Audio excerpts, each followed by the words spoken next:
Friends, welcome to my channel Priya's computer world. आज हम discuss करने जा रहे हैं एक बहुत ही important topic from examination point of view. तो now we are discussing the topic arrays.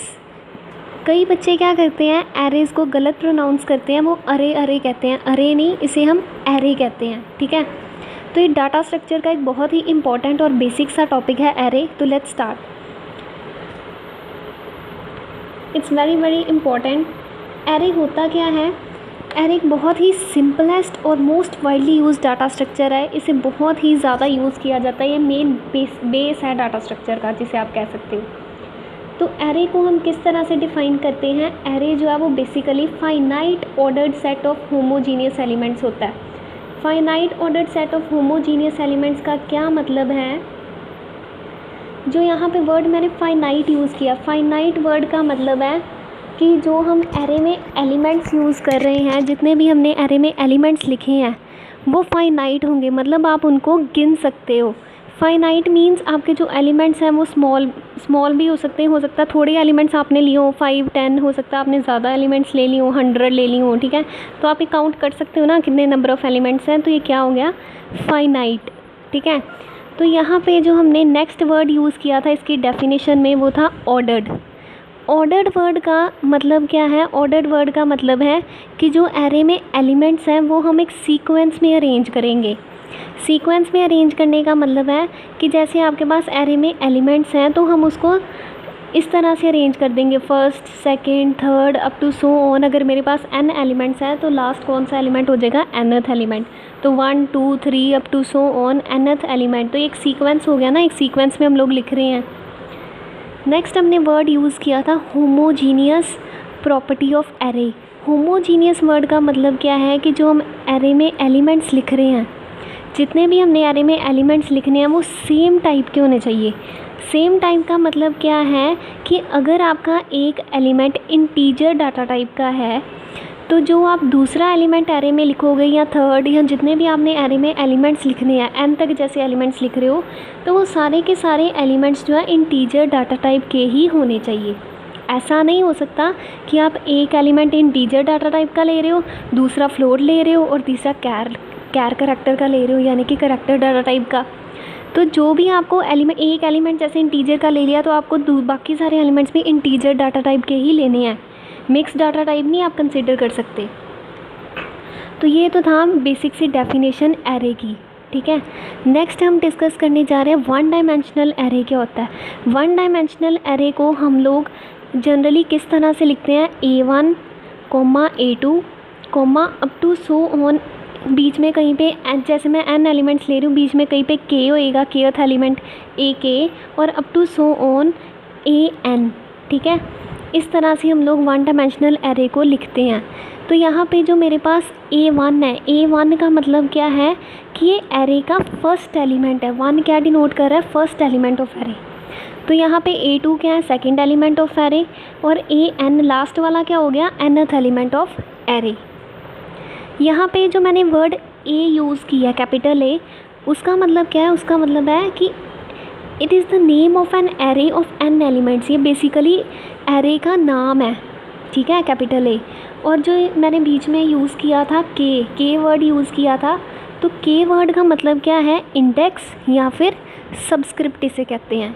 ठीक है, देन इसके बाद एरे में आपको ये पॉइंट याद रखना है कि जो एरे में एलिमेंट्स होते हैं वो कंटिगुअस मेमोरी लोकेशन ऑक्यूपाई करते हैं। कंटिगुअस मेमोरी लोकेशन का मतलब क्या होता है कि जो आप एरे में एलिमेंट्स लिख रहे हो वो साथ साथ वाली पोजीशन में होने चाहिए। साथ साथ वाली पोजीशन का मतलब क्या है कि जैसे आप A1 लिख रहे हो तो उसके बिल्कुल ही नीचे A2 लिखोगे, उसके बिल्कुल नीचे A3 लिखोगे, बीच में कहीं पे AK आएगा और लास्ट पे आपका AN आएगा। बीच में कहीं पे भी देखो खाली स्पेस, यहाँ पे जो खाली स्पेस है A3 के बाद, वहाँ पे एलिमेंट्स आपके पास होंगे A4 से लेके AK-1 तक, और AK और AN के बीच में जो खाली स्पेस डिनोट करी हुई है वहाँ पे आपके पास AK+1 से लेके AN-1 वाले एलिमेंट्स होंगे। ठीक है, तो यहाँ पे ये देखो ना, साथ साथ वाली पोजीशन पे ही एलिमेंट्स पड़े हुए हैं, 1, 2, 3 अप टू सो ऑन, साथ साथ में ही है, तो इसको कहते हैं कंटिगुअस मेमोरी लोकेशन। नेक्स्ट हमारे पास आ जाता है, अगर आपको एरे का साइज़ निकालना है, एरे का साइज़ निकालने का क्या मतलब है? बेसिकली साइज़ वर्ड का मतलब होता है कि आपके एरे में टोटल नंबर ऑफ़ एलिमेंट्स कितने हैं। तो टोटल नंबर ऑफ़ एलिमेंट्स या फिर एरे का साइज़ निकालने के लिए उसका फॉर्मूला यूज़ करोगे UB माइनस LB प्लस 1। अब यहाँ पे UB और LB का मतलब क्या है? UB होता है अपर बाउंड और LB होता है लोअर बाउंड, ठीक है। तो ये वाला फॉर्मूला यूज़ करोगे तो आपके पास total number of elements of array आ जाएगा। इसको हम करते हैं एक एग्ज़ाम्पल की हेल्प से। तो लेट्स कंसीडर एन एग्ज़ाम्पल। हम एक वन डायमेंशनल एरे कंसीडर कर लेते हैं और इसका नेम मैंने क्या दिया हुआ है? मार्क्स। और यहाँ पे मैं कंसीडर कर रही हूँ 5 स्टूडेंट्स के मार्क्स। 5 स्टूडेंट्स के हम लोग मार्क्स कंसीडर कर लिए हैं, हमने करने हैं, ठीक है। और ये सभी स्टूडेंट्स के मार्क्स हम एक पर्टिकुलर सब्जेक्ट में कंसीडर कर रहे हैं। जैसे सबके मान लो मैथ्स में कितने कितने मार्क्स आए 5 स्टूडेंट्स के, ठीक है। तो हम लोग इसको वन डायमेंशनल एरे की फॉर्म में लिख लेते हैं। जैसे फर्स्ट स्टूडेंट क्या है 65, सेकंड क्या है 72, थर्ड क्या है 82, फोर्थ क्या है 75 और फिफ्थ क्या है 69। अब यहाँ पे जो मैंने नंबरिंग दी है 1, 2, 3, 4 और 5, इसे हम कहते हैं एरे इंडेक्स।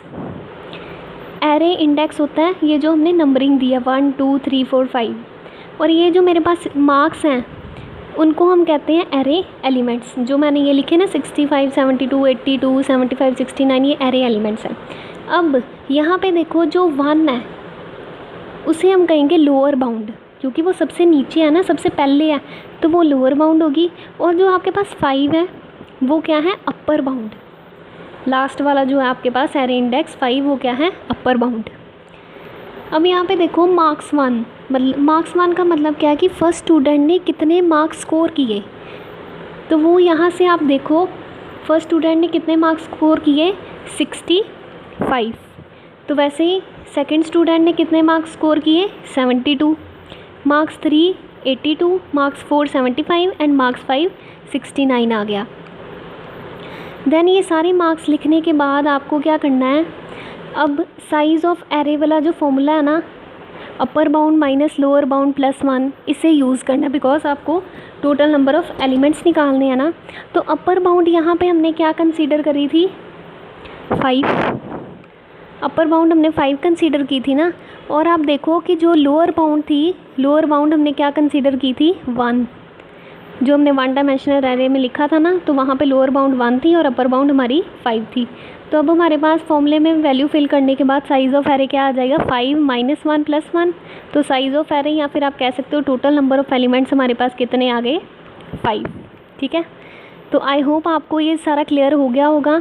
तो हम नेक्स्ट वीडियो में डिस्कस करेंगे कि जो हमारे पास ये है, मतलब ऑपरेशंस कौन कौन सी हम लोग एरेज़ में यूज़ कर सकते हैं, वो हम नेक्स्ट वीडियो में कंसिडर करेंगे। और अगर आपको नोट्स चाहिए तो मैं वो डिस्क्रिप्शन बॉक्स में लिंक आपको प्रोवाइड कर दूँगी, तो आप वहाँ से डाउनलोड कर लेना। Thank you.